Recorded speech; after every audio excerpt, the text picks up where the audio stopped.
Baik para hadirin, a'azani Allah wa iyyakum. Kajian kita insyaallah kajian tafsir. Dan kemarin kita sudah membahas tafsir surah Al-Insyiqaq. Sudah ya Pak? Selesai ya? Berarti sekarang kita Al-Buruj ya. Suratul Buruj. Surah Al-Buruj. Kita nih jarang dengar surah ini dibacakan oleh imam-imam, karena ini salah satu surah yang lumayan panjang ya. Kadang-kadang kalau imam baca surah Al-Buruj, aduh panjang nih gitu ya, ada rasa dalam hati kita seperti itu ya. Tetapi para hadirin azani Allah wa iyyakum, surah ini sangat luar biasa sekali, mengandung satu kisah yang kita bisa mengambil pelajaran darinya. Pada ayat pertama Allah Subhanahu wa taala berfirman, was-samaa'i dzatil buruj. Demi langit yang memiliki al-buruj. Buruj itu adalah gugusan-gugusan bintang. Di sini Allah Subhanahu wa taala bersumpah kepada langit, terhadap langit ya, yang merupakan makhluk Allah Subhanahu wa taala yang sangat besar sekali. Langit yang Allah ciptakan begitu sempurna, yang kita diperintahkan untuk memperhatikan bagaimana Allah ciptakan langit. Afala yanzuruna ilal ibili kaifa khuliqat wa ilas samai kaifa rufi'at. Tidakkah mereka melihat bagaimana onta itu diciptakan dan bagaimana langit itu ditinggikan? Kalau kita perhatikan luar biasa penciptaan langit, sampai ada ilmu khusus tentang perlangitan, atau yang lebih dikenal dengan ilmu astronomi, di mana dalam ilmu itu dibahas berbagai macam dinamika yang terjadi di langit, dari sisi bintangnya, dari sisi planet-planetnya, dari sisi macam-macamnya begitu ya. Karena langit, ahlan Pak De, silakan. Masya Allah. Karena langit memiliki berbagai macam makhluk Allah yang lain dan menampung semua makhluk Allah Subhanahu wa taala yang lain. Termasuk disebutkan pada langit itu al-buruj. Al-buruj yaitu gugusan-gugusan bintang.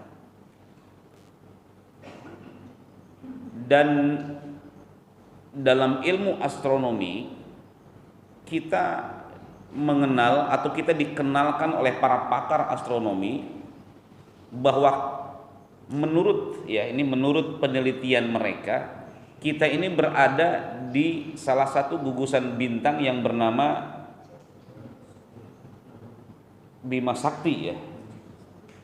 Kumpulan bintang, sekian juta bintang, kita ada satu titik di situ, bumi bernama Bima Sakti, dan di dalam galaksi itu ya, itu terdapat berbagai macam atau ratusan atau mungkin jutaan bintang. Dan Allah Subhanahu wa taala menciptakan itu semua, dan Allah Maha Besar, berada di atas semua itu. Subhanallah, betapa kita makhluk yang teramat kecil. Jangankan membandingkan kita dengan langit-langit atau galaksi-galaksi itu, beberapa saat saja kita kalau naik pesawat itu naik ke atas namanya take off, udah lama nggak naik pesawat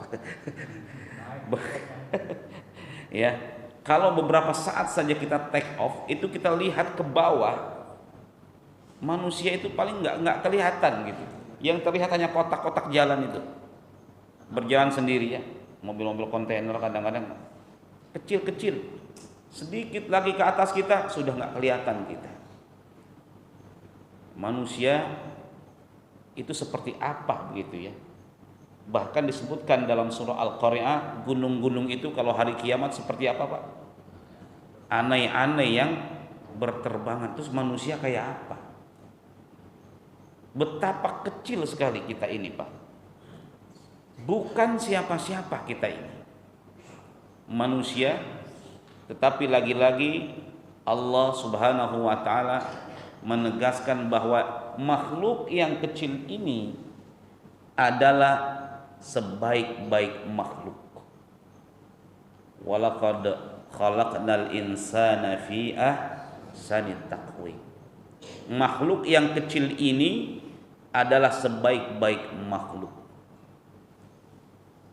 Was-sama'i dzatil buruj, demi langit yang memiliki gugusan. Wal yaumil mau'ud, dan demi hari yang dijanjikan. Yang dimaksud demi hari yang dijanjikan adalah yaumul qiyamah. Mengapa Allah Subhanahu wa Ta'ala disebutkan bahwa yaumul qiyamah itu yaumul mau'ud, hari yang dijanjikan? Li'anna Allah Ta'ala wa'adal khalqa bihi, karena Allah Subhanahu wa Ta'ala menjanjikan makhluknya, yaitu manusia, tentang hari kiamat. Ini hari yang dijanjikan. Allah la yukhliful mi'ad, Allah tidak pernah menyelisihi janjinya. Liyujazi fihi alladhina asa'u bima amilu wa yujazi alladhina ahsanu bil husna, untuk membalas segala perbuatan manusia yang buruk dibalas dengan balasan yang setimpal, perbuatan yang baik dibalas dengan balasan yang berlipat-lipat lagi kebaikannya. Dan Allah tidak menzolimi hambanya barang sedikit pun Allah tidak pernah menzolimi hambanya. Jadi tidak sekedar hari itu dijanjikan, tetapi ada di situ pembalasan atau perhitungan, sebagaimana pada pertemuan yang lalu bahwa manusia itu akan diberikan catatan amalnya. Ya, ada yang menerima catatan amal itu dengan tangan kanan, ada yang menerima dengan tangan kirinya. La yughadiru saghiratan wala kabiratan illa ahsaha, kata Allah, bahwa catatan itu tidaklah meninggalkan apapun yang dilakukan oleh manusia, baik yang besar maupun yang kecil, illa ahsaha, kecuali pasti ada perhitungannya. Yang besar dihitung, yang kecil juga dihitung. Semuanya detail. Nanti di hari kiamat. Makanya itu namanya yaumul maud. Percaya apa tidak ya terserah. Begitu ya. Terserah manusia. Manusia diberikan kemampuan untuk memilih, pilih percaya atau pilih tidak terhadap adanya hari kiamat itu. Makanya disebutkan wal yaumil mau'ud. Yang jelas di sini hari yang Allah Subhanahu wa Ta'ala janjikan kepada semua manusia. Yaumul mau'ud, salah satu nama dari hari kiamat. Wa syahidin wa mashhud, demi, ini berarti sumpah yang ketiga. Yang pertama terhadap langit, yang kedua terhadap hari kiamat, menunjukkan betapa pentingnya perkara langit ya, yang memiliki gugusan-gugusan bintang. Yang kedua adalah pentingnya isu tentang hari kiamat. Dalam satu hadis pernah Rasulullah SAW bercerita tentang huru hara akhir zaman itu seharian penuh. Pernah beliau seharian penuh, istirahatnya ketika sholat saja, dibicarakan lagi huru hara hari kiamat. Begitu detail sekali beliau ya menceritakan tentang peristiwa hari kiamat. Agar apa? Agar manusia mempersiapkan dirinya, tidak hanya sekedar tahu ya, tetapi agar kita benar-benar mempersiapkan diri untuk hari yang dijanjikan itu. Wa syahidin wa mashhud. Wa syahidin, demi yang menyaksikan, ya, demi yang menyaksikan, wa mashhud, ya, dan demi yang dipersaksikan. Apa yang dimaksud dengan syahid? Demi dikatakan di sini, fal muradu bisyahid man yahdur dzalikal yaum minal khalaiqil al mab'utsin wa ma yarahu fihi min ajaibi wa ahwal. Syahid itu adalah orang yang menyaksikan nanti di hari kiamat, orangnya. Kejadian peristiwa besar hari kiamat yang kadang-kadang kita membayangkan seperti apa, ya. Ada orang yang membayangkan hari kiamat kemudian diilustrasikan lewat film-film, ya, kejadian gempa, kejadian macam-macam. Ya, tentunya apa yang dibayangkan oleh manusia tidak seberapa dengan apa yang nanti terjadi di hari kiamat. Wa syahidin wa mashhud. Al-mashhud dikatakan di sini, al-mashhud adalah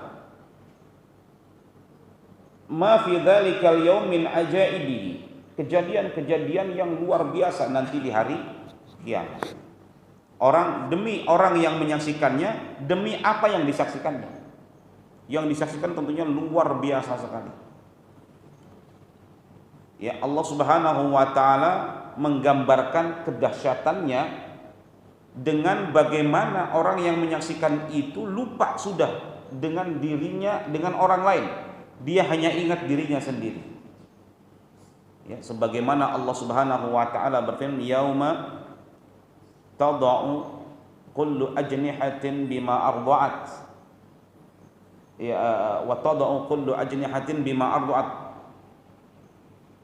Hari di mana seorang ibu yang tengah menyusui itu meninggalkan bayinya.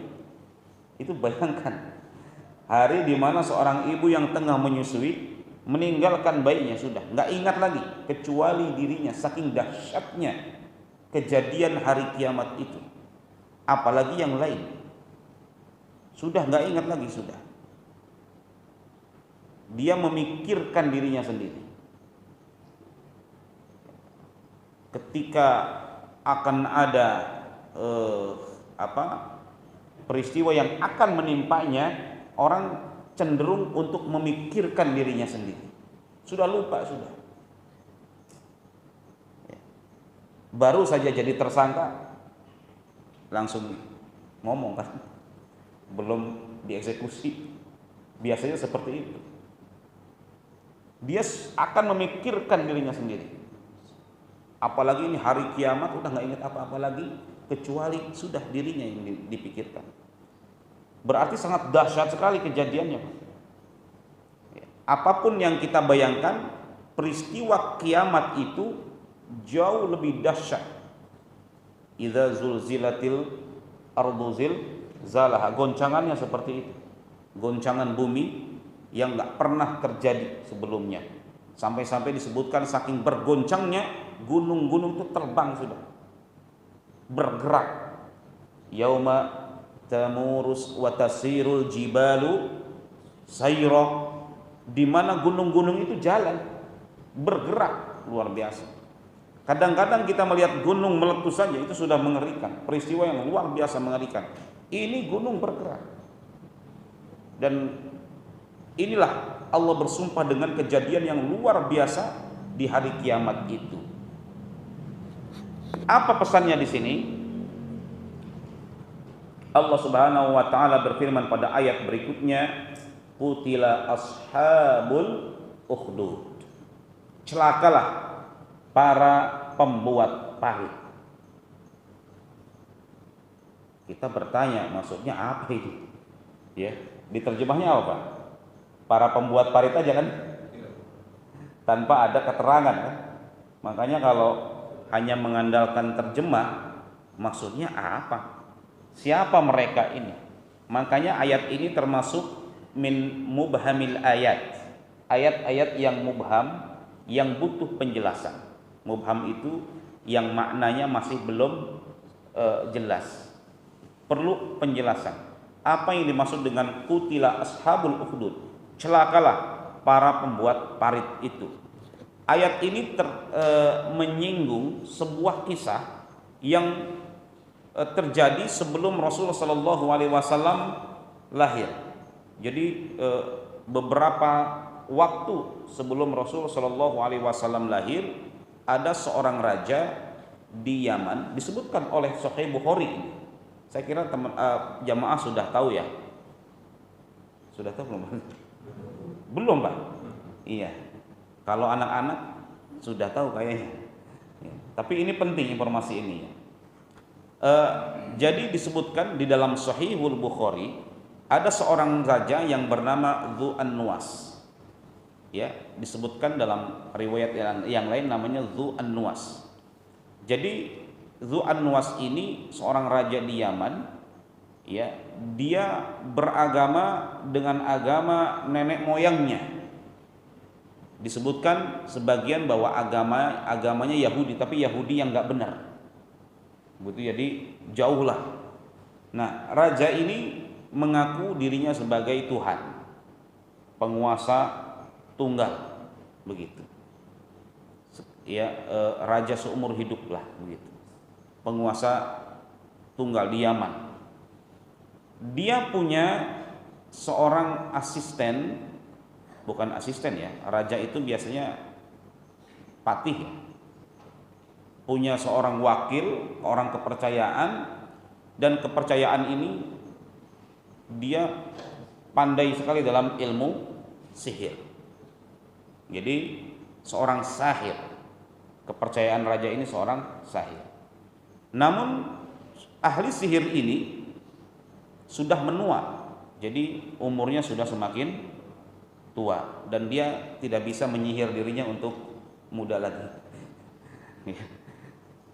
Jadi kata ahli sihir ini, ya tolong buat audisi, pilih seorang pemuda yang saya bisa mentransfer ilmu saya kepada dia.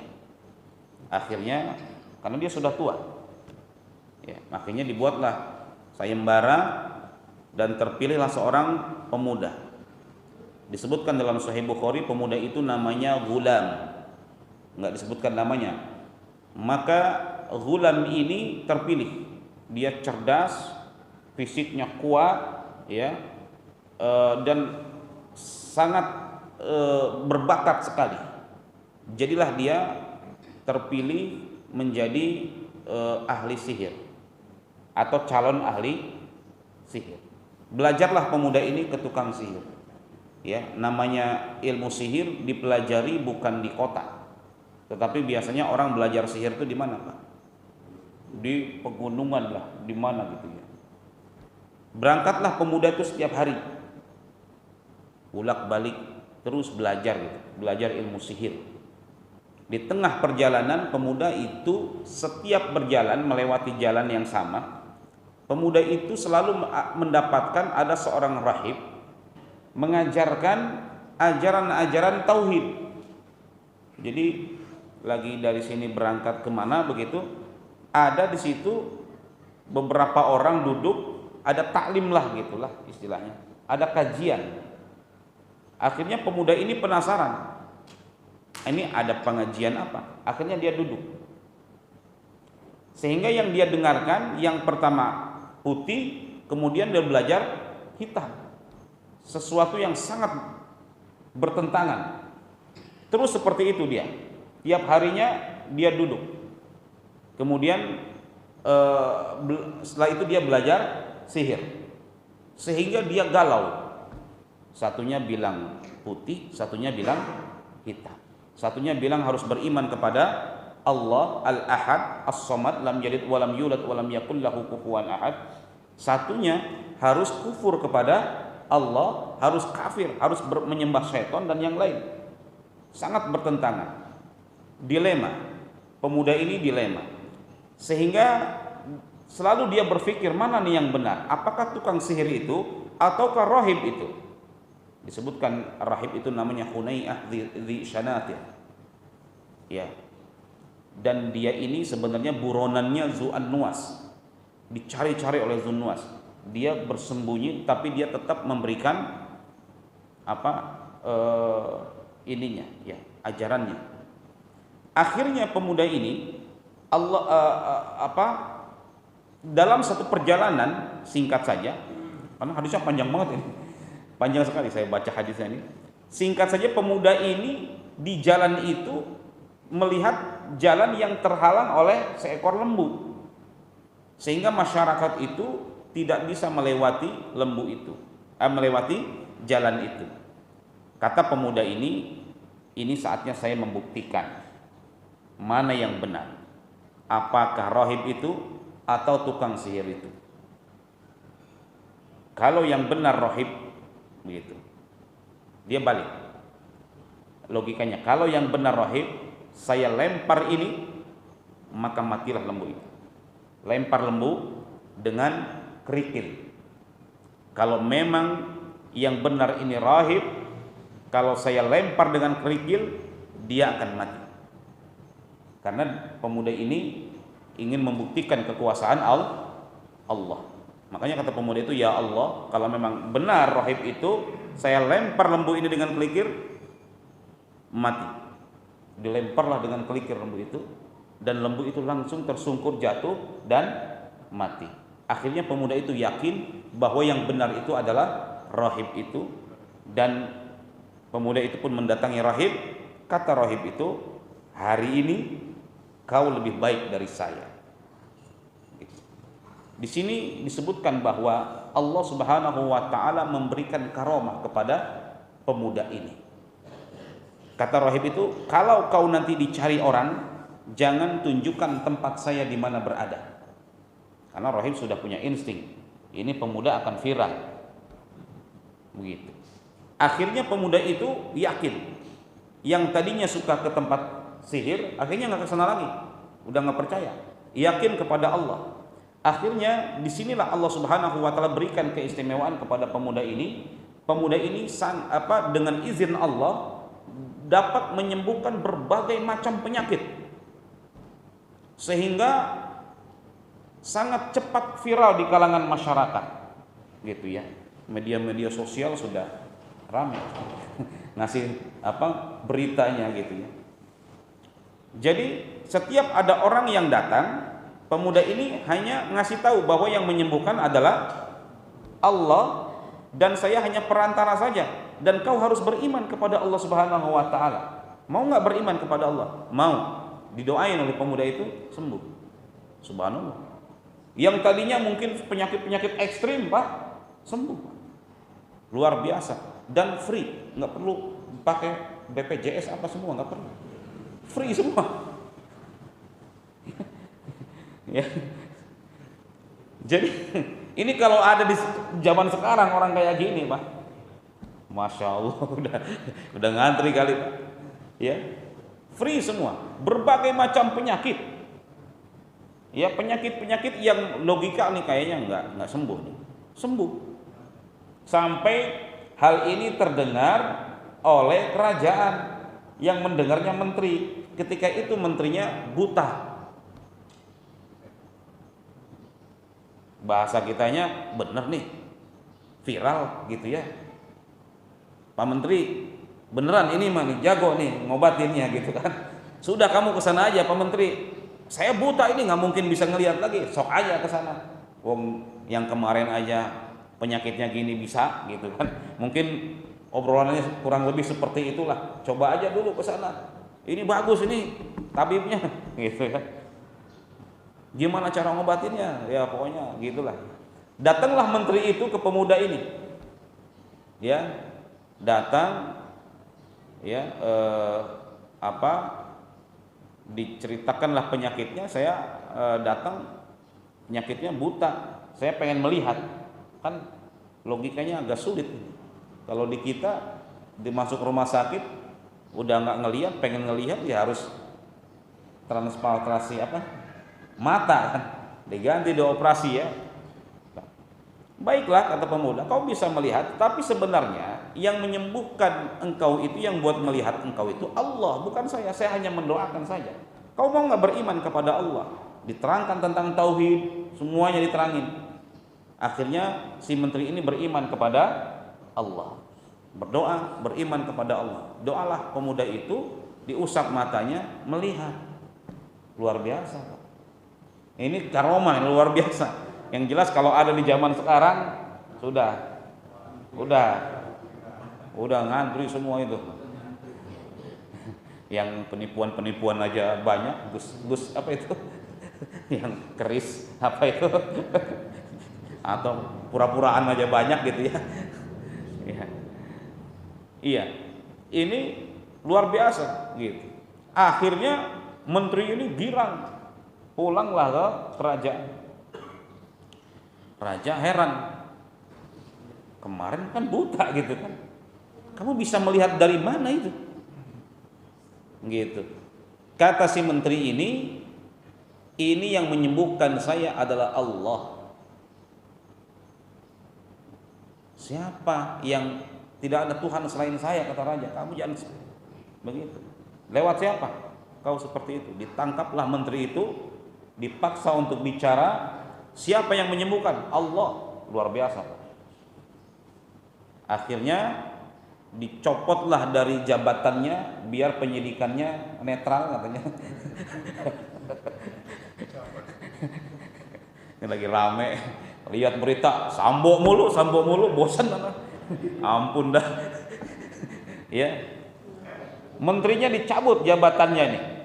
Ya, jabatannya dicabut, dimasukkan ke penjara, ya, diperiksa, akhirnya ngaku tuh si menteri, ya, yang melakukan ini adalah si ghulam. Kata raja, kenapa nggak bilang dari dulu kalau dia sihirnya udah bagus, gitu kan? Rajanya menyangka kalau ini ilmu sihirnya udah bagus kalau itu, ya, bukan, dia tidak melakukan sihir, tapi dia hanya memintakan kepada Allah. Akhirnya ya kesel si raja itu, ya gelap mata, ya langsung dibunuhlah si menteri itu. Tetapi kan sudah megang satu nama, ya, dikejarlah si pemuda itu, ditangkap si pemuda itu, ya, dan ditanya, apakah kamu belajar hal ini kepada tukang sihir? Bukan. Ini dari Allah yang melakukan semua ini. Allah, saya hanya perantara. Akhirnya kesellah si raja itu, ya, disiksalah si pemuda itu. Dan dari siapa kau mendapatkan ini? Disebutlah nama rahib itu. Rahib itu pun ditangkap, ya, ini ditangkepin semua, yang terlibat semua ditangkap. Istilahnya seperti itu, ya. Tapi ini yang benar yang ditangkapnya, Pak. Ya, ditangkap semua. Rahib pun disidik, bahasa kitanya ya, diintegrasi. Integrasinya beda dengan sekarang, gitu ya. Ya, integrasinya dengan siksaan yang luar biasa.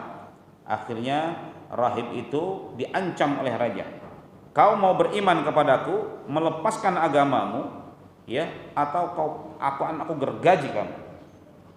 Ya, rahib tetap memilih iman. Saya tetap beriman kepada Allah. Nggak mau saya lepaskan iman saya hanya karena nyawa saya. Silakan kau ambil nyawa saya. Luar biasa. Ujian orang-orang sebelum kita luar biasa. Akhirnya si rahib ini, ya, digergaji, langsung dieksekusi.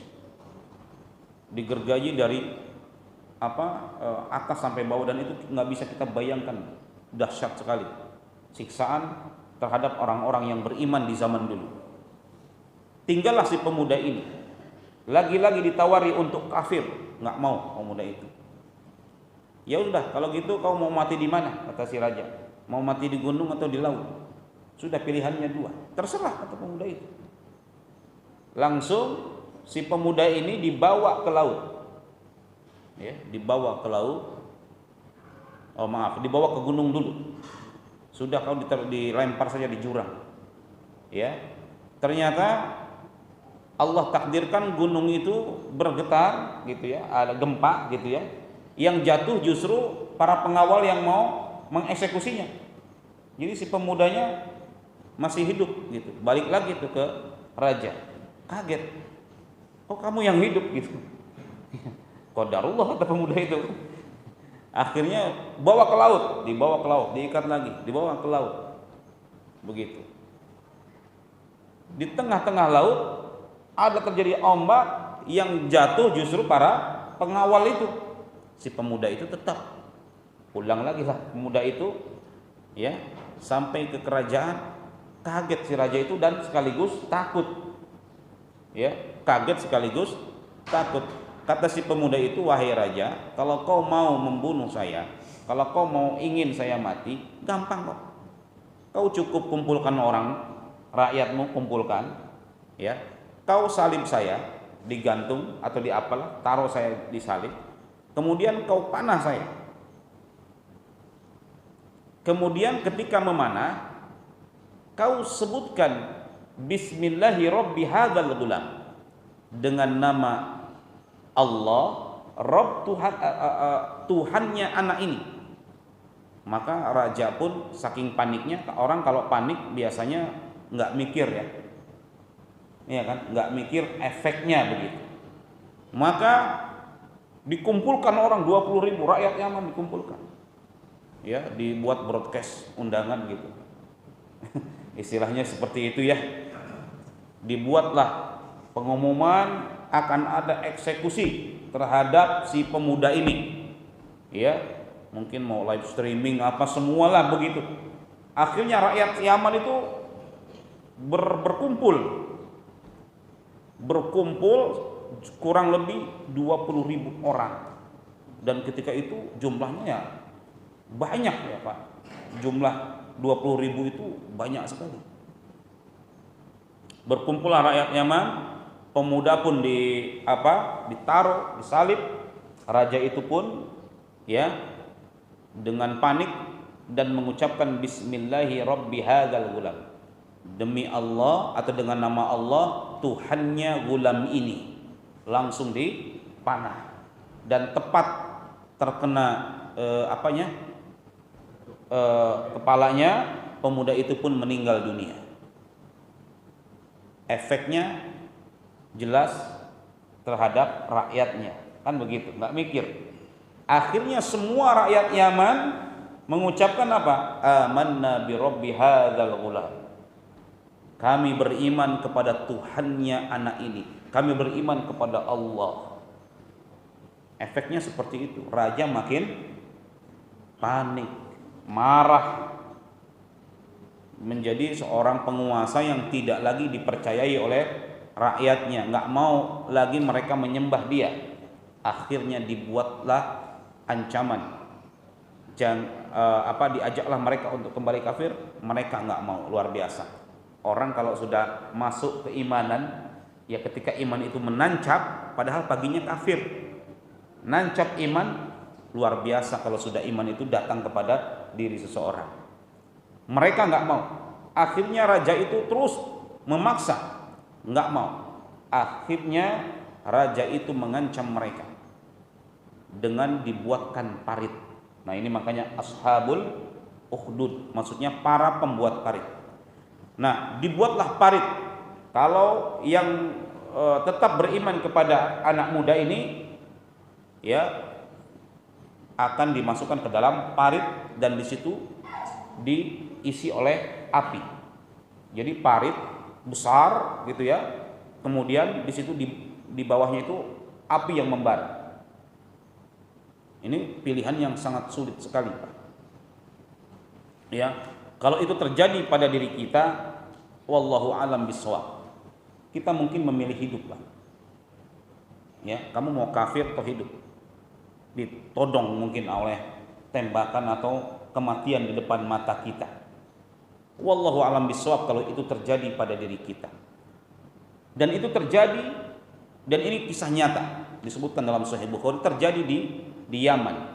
Nah, ternyata ke-20.000 orang itu semuanya memilih untuk terjun ke dalam parit demi mempertahankan imannya. Luar biasa sekali, ya, luar biasa.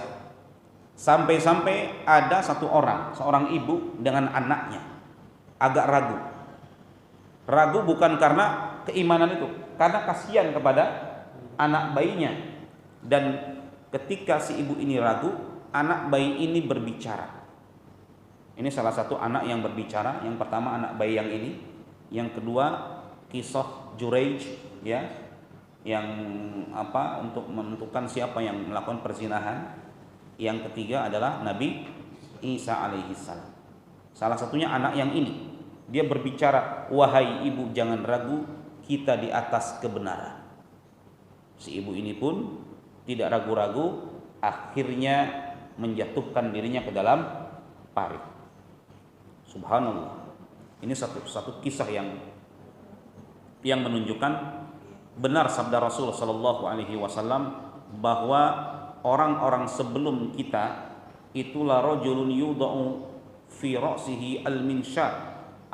Ujiannya itu ada orang yang diletakkan, ya, gergaji di atas kepalanya, ada orang yang diseret dan di luar biasa, ya, ujian orang-orang yang beriman sebelum kita, kata Rasul sallallahu alaihi wasallam, walakinnakum qaumun tasta'jilun, tetapi kalian adalah kaum yang tergesa-gesa. Nggak seberapa ujian yang diterima oleh kita dibanding dengan ujian orang-orang sebelum kita. Bagaimana mereka itu mempertahankan keimanannya, luar biasa sekali. Bagaimana mereka itu berjuang demi iman, dan bagaimana mereka menghargai, memaknai bahwa iman itu merupakan karunia terbesar, bahkan lebih besar dari jiwa mereka sendiri, dari nyawa mereka sendiri. Sampai-sampai mereka rela. Tidak ada yang selamat, Pak. Ya, tidak ada yang selamat dalam peristiwa itu kecuali satu orang. Namanya Dawus kalau tidak salah. Dawus, dia selamat, dia berenang menyeberangi lautan, ya, sampai ke Ethiopia. Dia laporkan peristiwa ini kepada Raja Habasyah ketika itu, Najasyi. Ya, dia laporkan ini, marah Najasyi. Kemudian Najasyi pun mengirimkan pasukan besar yang dipimpin oleh siapa, Pak? Abraha. Yang dipimpin oleh Abraha untuk menghancurkan Dzunnuwas. Ya, yang dipimpin oleh Abraha untuk menghancurkan Dzunnuwas. Abraha pun bersama pasukannya, ya, mendengar peristiwa itu, ya, genocide itu kan, 20.000 orang, ya, menghancurkan Yaman, dan Abraha pun, ya, menjadi penguasa Yaman, panglimanya Yaman ketika itu. Dan kisah selanjutnya kita sudah tahu bahwa ini akan menjelang lahirnya Rasul Sallallahu Alaihi Wasallam, ya, Abraha ini, ya, peristiwanya seperti itu. Nah, itu disebutkan oleh beberapa kitab tafsir, ya, atau kitab tarikh, ya, Bidayah wan Nihayah. Qutila ashabul ukhdud, celakalah para pembuat parit. An-nari dzatil waqud, di mana api yang menyala-nyala itu membakar. Idhum 'alaiha qu'ud, ketika itu mereka duduk-duduk.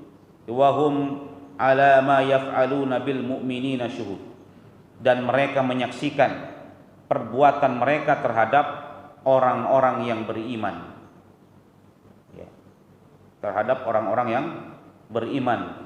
Wa ma naqamu minhum illa ayyuminu billahil azizil hamid, ya, tidaklah mereka menyiksa orang-orang yang beriman itu kecuali dikarenakan imannya kepada Allah Al-Aziz Al-Hamid.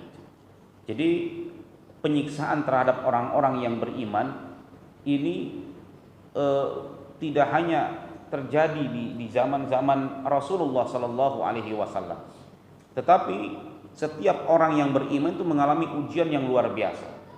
Nah, ini salah satu ujian keimanan di zaman dulu seperti itu. Ya, ujian keimanan di zaman Rasulullah SAW berbeda lagi. Ujian keimanan di zaman kita ini berbeda lagi. Setiap kaum itu ada ujiannya. Ya mungkin di zaman kita ini ujiannya adalah ujian yang lainnya. Ya, kalau di zaman dulu ujiannya luar biasa. Di zaman sekarang mungkin ujian kemudahan, ya, kelalaian gitu ya. Banyak orang-orang yang lalai, ya, disebabkan oleh kemudahan yang luar biasa.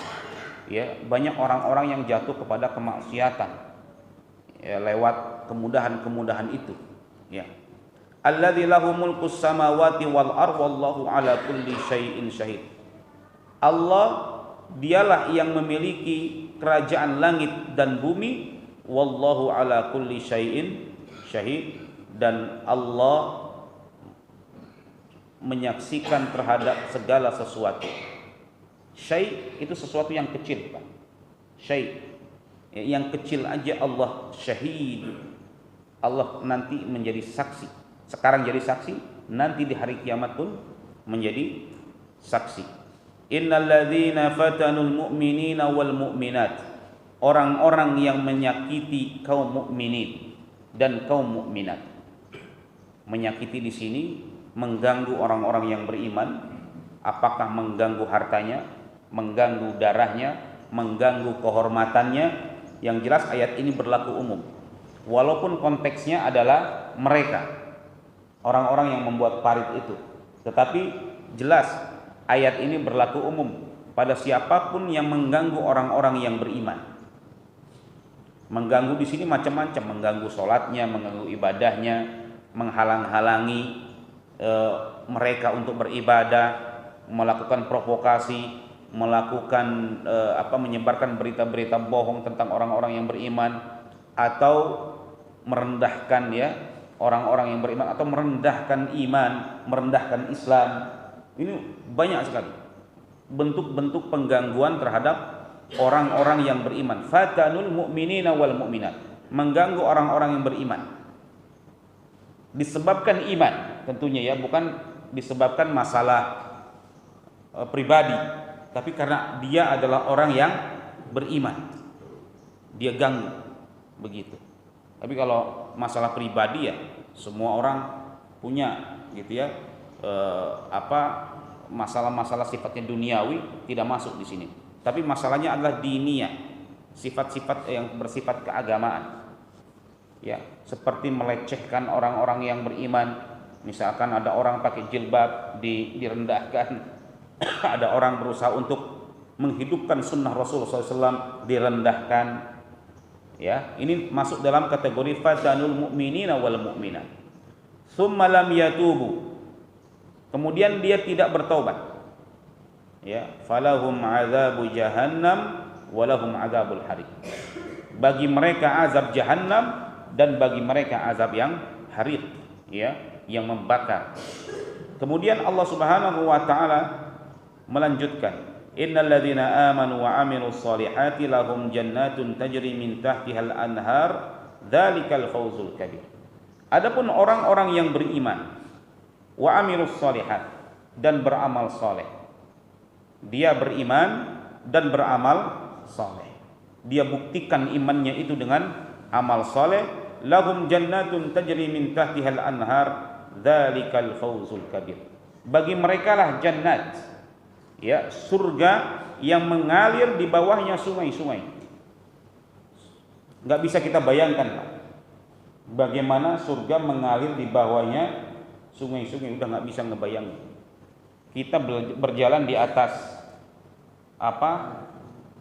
air aja kaca gitu, ya, luar biasa. Ini luar biasa. Sungai itu ada di bawah, dan sungainya dari susu, sungai dari khamar, kan, sungai dari berbagai macam airnya. Ya, sebagian saya teringat ini ketika kita menjadi tim penerjemah ini, ada perdebatan sedikit terkait dengan min tahtihal anhar Itu beberapa teman menyarankan ini jangan mengalir di bawahnya sungai-sungai, tetapi mungkin mengalir di sekitarnya sungai-sungai. Ya, di sekitarnya sungai-sungai. Hampir-hampir terjemahnya mau seperti ini. Tetapi kita bantah. Kalau mengalir di sekitarnya sungai-sungai itu biasa saja, di dunia juga ada. Begitu. Ijaznya tidak ada. Maka tetaplah mengalir di bawahnya sungai-sungai. Sehingga orang nggak bisa membayangkan surga seperti apa. Ngebayanginnya juga surga akan lebih indah. Tapi kalau mengalir di sekitarnya, itu debat sampai beberapa jam gitu Pak. Antara di bawahnya dan di sekitarnya. Keingetan itu ketika kita menjadi tim penerjemah ini. Mengalir di bawahnya jauh lebih ijaz. Ijaz itu lebih ajaib, ya, lebih luar biasa. Ya, rasa bahasa pun nggak bisa, kok bisa mengalir di bawahnya sungai-sungai. Luar biasa sekali. Ya. Dzalikal fauzul kabir. Itulah al-fauz, ya, kemenangan yang nyata. Nah, kemudian kata Allah Subhanahu wa taala, inna batsya rabbika lasyadid. Ya, bats itu siksaan, ya, kepada orang-orang yang zalim. Bats, sesungguhnya siksaan Allah itu apa? Sangat keras. Ya, ini menunjukkan tanbih, ya, tanbih, ya, agar jangan sampai kita termasuk orang-orang yang masuk dalam kategori yang disiksa oleh Allah Subhanahu wa taala. Dan tanbih juga bahwa apapun yang kita lakukan, segeralah kita bertobat kepada Allah Subhanahu wa taala. Dan Allah Maha penerima taubat. Allah Maha pengampun selama ruh kita belum sampai kerongkongan. Allah Maha pengampun. Ya, kenapa? Karena siksa Allah Subhanahu wa taala sangat keras. Innahu huwa yubdi'u wa yu'id. Dialah Allah yubdi'u. Yubdi'u itu yang memulai, ya, memulai penciptaan ini, ya, atau disebutkan juga memulai penciptaan manusia, dan juga Allah akan mengembalikan penciptaan manusia. Ya, dialah Allah yubdi'ul khalqa wa yu'iduhum. Dialah Allah yang menciptakan manusia, mematikannya, kemudian mengembalikan ke dalam bentuk semula. Dan itu sangat mudah bagi Allah Subhanahu wa taala. Sebagian orang bertanya-tanya, kok bisa kita yang sudah menjadi tulang, sudah hancur, kok bisa balik lagi? Allah Maha mampu, ya, yang mencipta dari yang tidak ada menjadi ada saja Allah mampu, apalagi yang sudah ada, mengembalikannya Allah Maha mampu. Ya. Wa huwal ghafurul wadud. Dialah Allah al-ghafur. Al-ghafur, ya, al-wasi' al-maghfirah, yang ampunannya luas sekali. Subhanallah. Ya. Kita berbuat dosa, kita minta ampun, Allah terima. Ya Allah, tobat. Besoknya berbuat dosa lagi, minta ampun lagi, Allah terima. Besoknya berbuat dosa lagi, minta ampun lagi, Allah terima. Subhanallah. Kalau ada orang buat kesalahan, ya, sama kita, ya, untuk pertama kali mungkin kita bisa memaafkan, ya, diulang lagi kesalahannya, ya kan, ya sudah, masih memaafkan.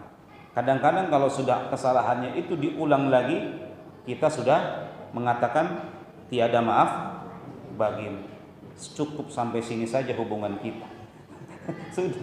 Kadang-kadang seperti itu, ya. Seorang suami, dia punya kesalahan sama istrinya, perempuan maafin, seorang istri pasti maafin, tapi tidak melupakan, kan?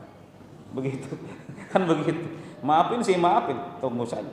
Kadang-kadang kita punya konflik dengan rekan kerja kita, ya sudah aku maafin, tapi asal tahu aja. Karena kadang-kadang ada embel-embelnya. Tetapi Allah wasi'ul maghfirah, memaafkan sudah. kemudian berdosa lagi, memaafkan lagi, terus seperti itu. Subhanallah. Ya, tidak pernah tertutup pintu maafnya. Pintu taubat selalu terbuka bagi siapapun yang meminta maaf kepada Allah Subhanahu wa taala. Ya. Wasi'ul maghfirah. Al-wadud katsirul mahabbah. Sangat cinta kepada hamba-hambanya. Ya, terutama ya hamba-hamba yang imannya luar biasa, sangat cinta. Ya, dan Allah Subhanahu wa taala kalau sudah cinta kepada hambanya, Allah uji hamba itu. Uniknya begitu, Pak. Allah kalau cinta kepada hamba, Allah uji. Ya, innallaha idza ahabba qauman ibtalahum. Allah kalau mencintai satu kaum, satu hamba, Allah uji mereka. Ya, ujian keimanan. Semakin kuat imannya, semakin besar ujiannya. Makanya Nabi Ibrahim alaihissalam ujiannya enggak ecek-ecek ya, Pak. Ujian Nabi Ibrahim itu luar biasa. Sembelih itu anak kamu. Pilih siapa? Pilih Allah atau anak? Sembelih. Ini ujian yang luar biasa, yang enggak mungkin ya logika manusia menerimanya gitu. Ujian yang luar biasa. Semakin tinggi ujiannya luar biasa. Itu semakin cinta Allah Subhanahu wa taala. Tapi kadang-kadang kita ya menganggapnya beda. Ya, ketika kita diuji oleh Allah, kita menganggapnya apa? Allah menghinakan kita, Allah merendahkan kita. Fa ammal insanu idza mabtalahu rabbuhu faqad wa amma idza mabtalahu faqadara alaihi rizquhu fayaqulu rabbi ahanan. Apabila Allah uji, Allah sempitkan rezekinya, dia menganggap Tuhanku tengah menghinakanku. Padahal belum tentu. Ya. Nah, Allah Al-Wad sangat cinta kepada hamba-hambanya. Allah sangat cinta, terutama kepada hamba-hambanya yang beriman. Allah sangat cinta sekali. Wa huwal ghafurul wadud. Wadud itu katsirul wud. Sangat cinta. Subhanallah, apalagi hamba-hambanya yang bertaubat kepada Allah Subhanahu wa taala. Allah sangat cinta sekali, sampai digambarkan lebih kecintaan Allah itu jauh lebih dari kecintaan seorang ibu kepada anaknya ketika hambanya itu bertobat kepada Allah. Dzul Arsyil Majid, dialah Allah pemilik arsy yang maha mulia. Fa'alul lima yurid. Allah fa'al. Fa'al itu melakukan apa yang Allah kehendaki. Semua yang terjadi ya di alam ini semua atas kehendak Allah Subhanahu wa taala. Semuanya, semua kejadian-kejadian terjadi di alam ini itu atas kehendak Allah. Ya, Allah memindahkan matahari dari timur ke barat, menggantikan malam dan siang, menurunkan rezeki kepada hamba-hambanya, mengganti satu musim kepada musim yang lainnya. Itu kehendak Allah Subhanahu wa taala. Setelah musim duren lagi. Musim jambu, musim enggak berhenti. Allah berkehendak. Subhanallah. Ketika Allah Subhanahu wa taala ya dengan takdirnya air mani bercampur dengan sel telur, Allah berkehendak jadi seorang anak. Bahkan Allah berkehendak seorang Maryam yang ya hidupnya hanya di rahib saja, ya di mihrab saja. Hidupnya hanya beribadah, tidak ada yang menyentuhnya. Maryam tidak ada yang menyentuhnya. Allah berkehendak Maryam ada anak di situ jadi. Subhanallah. Fa'alun lima yurid. Allah Maha berkehendak. Ya, makanya ini isyarat ya bahwa yang pertama segala sesuatu kita sandarkan urusan kepada Allah, kita berdoa kepada Allah Subhanahu wa taala. Dan kalau sudah terjadi itu semua atas kehendak Allah Subhanahu wa taala. Enggak perlu risau. Bahasa kitanya la tahzan. Jangan terlalu cemas karena semuanya terjadi atas kehendak Allah Subhanahu wa taala. Hal ataka hadithul junud, ya, tidakkah atau belumkah datang kepadamu cerita al-junud. Al-junud itu al-jumu al-kathirah allati anat an amri rabbiha. Ya, apakah belum pernah datang kepadamu cerita, ya, orang-orang yang menentang, ya, orang-orang yang kufur, ya. Siapa yang dimaksud? Fir'auna wa Samud, yaitu Fir'aun dan kaum Samud, ya. Ya, kita sudah tahu bagaimana Fir'aun, ya, kafirnya Fir'aun, dan bagaimana kaum Samud, ya, yang menentang nabinya, menentang Allah Subhanahu wa ta'ala. Balil ladzina kafaru fi takdzib, bahkan orang-orang yang kafir, balil ladzina kafaru fi takdzib, ya, selalu mendustakan. Artinya begini, bahwa mereka, ya, Firaun dan kaum-kaum yang semisal dengan mereka seperti kaum Samud, kaum Ad dan yang lain, selalu mendustakan para nabi, selalu mendustakan kebenaran. Tidakkah datang kepada kalian berita tentang kehancuran mereka? Bagaimana mereka dihancurkan sehancur-hancurnya? Bagaimana Allah menyiksa mereka? Di dunia sudah disiksa. Ya. Wallahu min waraihim muhit. Dan Allah Subhanahu wa taala, ya, min waraihim muhit. Ya, di balik mereka, ya, mengetahui semua perbuatan mereka.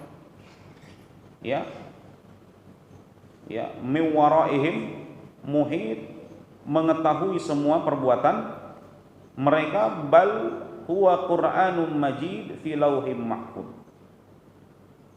Disebutkan ini min bayani syiddati takdzim bihim lil haqq ila bayani al-Qur'an al-Karim huwa kitabullahi alladzi la ya'tihi al-batil min baini yadayhi wala min khalfihi. Bal huwa Qur'anun Majid. Bahkan itu, kitab itu yang dibawa oleh Rasul sallallahu alaihi wasallam adalah Al-Qur'an Al-Majid fi lauhim mahfuz, yang tersimpan di lauh mahfuz, di tempat yang terjaga. Ada dua kalimat yang terkesan terpisah, tetapi sebenarnya sangat menyambung sekali.